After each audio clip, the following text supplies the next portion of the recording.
Hi అండి. ఈరోజు మా లంచ్ రెసిపీస్ పెసరపప్పు తాలింపేసి ఎగ్ ఫ్రై చేశానండి.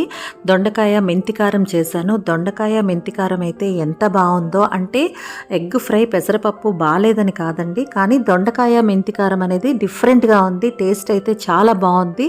అందుకని కొంచెం తీరిక చేసుకొని ఎడిట్ చేసి సెపరేట్గా పెడితే మీకు క్లియర్గా అర్థమవుతుంది అని చెప్పి సెపరేట్గా పెడదామని అది రెసిపీ ఈ వీడియోలో షేర్ చేయలేదు.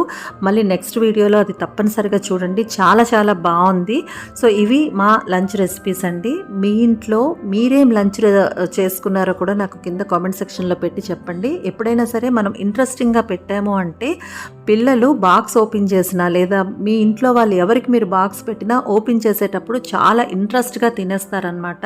అందుకని ఇలాంటివి చేస్తూ ఉండాలి. అలాగే సమ్మర్లో బటర్ మిల్క్ అనేది కంపల్సరిగా పెట్టండి. సో అంతే అండి ఈ వీడియో. మన ఛానల్ని అయితే సబ్స్క్రైబ్ చేసుకోండి. Bye bye. Thank you.